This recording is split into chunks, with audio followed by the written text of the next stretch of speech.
बहुत सारे ऐसे लोग हैं जो दुनिया में एक्टर बनना चाहते हैं और उन्हीं में जो दुनिया भर में छाना चाहते हैं वो अपना लक हॉलीवुड में आजमाते हैं। ऐसे में एक और नाम हॉलीवुड के अंदर जुड़ने वाला है और वो है टिली नॉरवुड। अब आप में से बहुत सारे लोग पूछेंगे कि आखिर इसमें नया क्या है। हॉलीवुड में तो हर साल लगभग दर्जन भर से भी ज्यादा एक्टर्स अपना लक आजमाते ही हैं।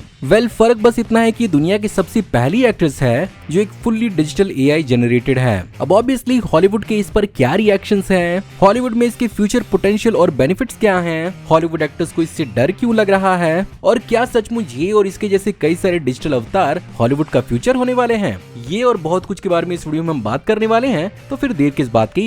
हे गाइस, मेरा नाम है पंकज सागर और आपको स्वागत है गेमों को हिंदी के एक और फ्रेश वीडियो में। Now without wasting any more time, let's get started.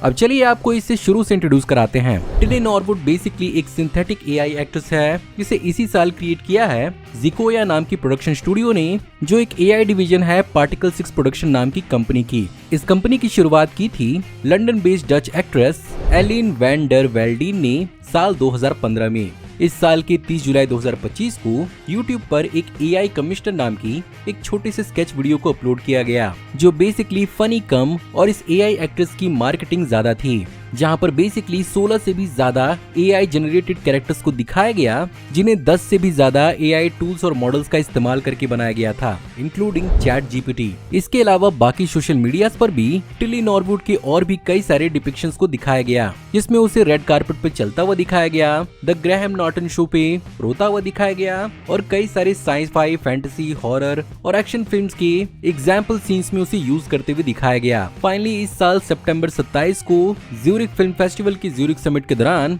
इस एआई एक्ट्रेस को जिकोया ने अनाउंस किया और ये कंपनी फिलहाल क्लेम कर रही है कि बहुत सारी हॉलीवुड एजेंसीज एक्चुअली इस एआई एक्ट्रेस के साथ काम करने के लिए इंटरेस्टेड हैं। लेकिन क्यों? इस एआई एक्ट्रेस में इंटरेस्टेड होने का सबसे बड़ा रीजन है प्रोडक्शन बजट, जहां पर जिकोया ये बात क्लेम करती है कि इन एआई एक्टर्स के साथ काम करना ट्रेडिशनल ह्यूमन एक्टर्स के साथ काम करने के मुकाबले 90% ज्यादा कॉस्ट इफेक्टिव है। यानी जो एक्टर किसी मूवी में अपीयर होने के लिए लगभग 10 करोड़ लेता है, ये आपका काम सिर्फ और सिर्फ 1 करोड़ में कर देंगे। साथ ही साथ आप इस एआई एक्ट्रेस का इस्तेमाल 24 घंटे कर सकते हैं और ये बिना थके आपका काम करेगी। ना ही इसकी कोई डिमांड होगी, ना कोई झिक और इससे आप किसी भी प्रकार की डिमांडिंग सीन्स को करा सकते हैं। अगर आपको कोई पर्टिकुलर सीन पसंद नहीं आया तो आपको बस एक छोटा सा प्रॉम्प्ट दे के रीजनरेट करना है। साथ ही साथ आपको ना वैनिटी का खर्चा होगा, न मेकअप और मेकअप आर्टिस्ट का, तो किसी प्रकार के डिमांडिंग विजुअल इफेक्ट्स के बारे में ज्यादा सोचने की जरूरत नहीं पड़ेगी। फाइनली डायरेक्टर्स जो सोच पाएंगे इन्हें उसी तरह से दिखाया जाएगा और फिल्म मेकर्स के पास एक टोटल कंट्रोल होगा एक ट्रेडिशनल ह्यूमन एक्टर के मुकाबले। ना कोई क्रिएटिव डिफरेंस, ना कोई लफड़ा, वो भी 90% कम प्राइस में। सुन के तो हॉलीवुड के लिए चांदी ही लगती है, लेकिन इसे इस्तेमाल करना मुझे नहीं लगता कि फिलहाल इतना आसान होगा। इसके क्रिटिसिज्म की शुरुआत सबसे पहले इसकी अपीयरेंस एआई कमिश्नर से ही चालू हो गई थी, जहां पर पहली बार एआई कमिश्नर को देखने के बाद बहुत सारे लोगों ने उसके शॉर्ट कमिंग्स को पॉइंट आउट करना चालू किया, जहां पर बहुत सारे लोगों को उसकी एक्टिंग काफी ज्यादा वुडन और एक्सप्रेशंस काफी ज्यादा ओवर द टॉप और फेक लगे। और बहुतों के हिसाब से एआई कमिश्नर को भले ही स्केच बुलाया जा रहा था, बट ये बहुत ही ज्यादा अनफनी था और लोग यहाँ पर अनकैनी वैली इफेक्ट को नजरअंदाज नहीं कर पा रहे थे, जो बेसिकली हम ह्यूमंस की नेचुरल और अननेचुरल चीजों में डिफरेंशिएट करने की टेंडेंसी को कहते हैं। वहीं से हॉलीवुड से भी इस एक्ट्रेस को बहुत ज्यादा क्रिटिसिज्म सुनने को मिला, जिसमें सबसे पहले सैग आफ्ट्रा ने अपनी क्रिटिसिज्म दिखाई, जिन्होंने साल 2023 में एक्टर्स और राइटर्स के साथ मिलकर स्ट्राइक किया था हॉलीवुड में बढ़ते हुए एआई राइटर्स के इस्तेमाल के चलते। फिलहाल इस केस में उनका मानना है कि क्रिएटिविटी को इंसानों पर ही छोड़ देना चाहिए। उनका मानना है कि टिली नॉरवुड ट्रेडिशनल सेंस में कोई एक्ट्रेस नहीं है और उसे बेसिकली कई सारे एक्टर्स और प्रोफेशनल्स के परफॉर्मेंस के ऊपर एआई द्वारा ट्रेन किया गया है, बिना उनके परमिशन और कॉम्पनसेशन के। एक्टर्स बेसिकली बनते हैं अपनी एक्सपीरियंस, स्किल्स और इमोशन से, और इसके पास तो तीनों नहीं है और ये कोई परेशानी हल नहीं कर रही बल्कि एक नई परेशानी खड़ी कर रही है। यहाँ पर एक्ट्रेस वूपी गोल्डबर्ग का मानना है कि एआई के पास एक क्लियर अनफेयर एडवांटेज है, बट फिर भी ह्यूमंस इंसान और एआई में डिफरेंशिएट हमेशा कर पाएंगे। राफ इनेसेंस, सोफी टर्नर और ऐसे कई सारे एक्टर्स ने इसे सीधा सीधा रिजेक्ट किया है वहीं पर एक्ट्रेस एमिली ब्लंट को इस एक्ट्रेस से काफी ज्यादा डर लग रहा है और इन सब ने सोशल मीडिया पर अपने रिएक्शन को पोस्ट किया है।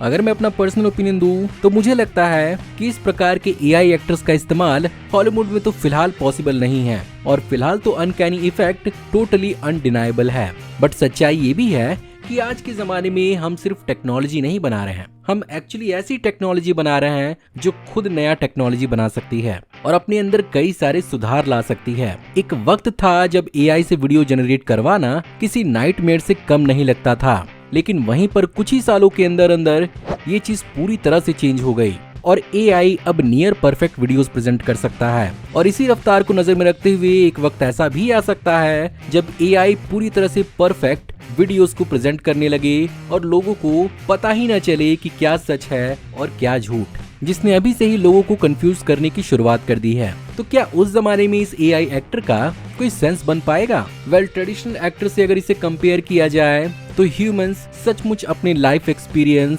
अपने इमोशन और अपने स्किल्स का इस्तेमाल करके अपनी परफॉर्मेंस को मोल्ड करते हैं और इसी वजह से उनकी वैल्यू होती है। उनके क्रिएटिव इंसाइट्स, उनके डिफरेंसेस, उनकी पर्सनैलिटी और यहाँ तक कि उनके फ्लॉज और लिमिटेशंस भी उन्हें यूनिक बनाते हैं। और इन्हीं सारी चीजों को मिलाकर कौन सा एक्टर अपने कैरेक्टर को जस्टिफाई करता है, इसी के बेसिस पर हम उनके बेहतर और खराब एक्टिंग को जज करते हैं और कई बार यही रीजंस हैं जो हमें उनका फैन बनाते हैं। अब सस्ते के चक्कर में मान लीजिए ऐसे ही एक्टर्स का इस्तेमाल होने लगी जो कि नियर परफेक्ट या परफेक्ट ही परफॉर्मेंस दे सकते हैं, तो क्या हॉलीवुड मूवीज देखने का मजा आएगा? क्या सचमुच एक दिन ऐसा आएगा कि हम किसी एआई एक्टर या एक्ट्रेसेस के फैन बन पाएंगे? जो भी हम बिहाइंड द सीन इनसाइट्स आज देखते और सुनते हैं, उस जमाने में कैसा होगा? क्या रियल एक्टर्स के साथ भी ये AI actors on screen interact कर पाएंगे? और अगर सब कुछ ऐसा ही रहा तो क्या फ्यूचर में एक्टिंग के अवार्ड शोज और नॉमिनेशंस की वैल्यू खत्म हो जाएगी या एक नई एआई की कैटेगरी को लॉन्च किया जाएगा? वेल, इन सब में क्या होगा क्या नहीं होगा फिलहाल तो पता नहीं,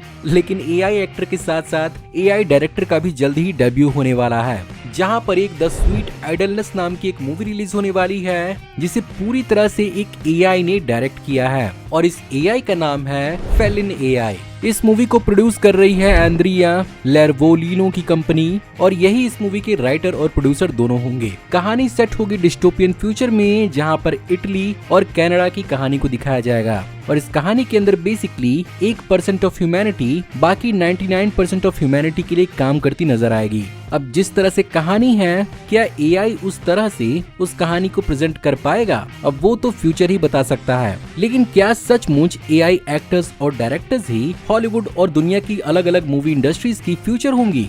ये आप बता सकते हैं मुझे कमेंट्स में। सो गाइज, अगर आपको आज की वीडियो पसंद आई हो तो प्लीज वीडियो को लाइक जरूर करिएगा। चैनल पर नया है तो प्लीज चैनल को सब्सक्राइब कर लीजिए, क्योंकि हम ऐसी औसम वीडियोस चैनल पर लाते रहते हैं। कमेंट्स में बताइए कि आपको ये वीडियो कैसी लगी और आप इस चैनल पर और क्या देखना चाहते हैं। मैं जल्दी आपको एक नई वीडियो में देखने को मिलूंगा, तब तक आप हमारी इन वीडियोस को एंजॉय कर सकते हैं। Thank you for watching, see you in the next video, till then take care, good bye.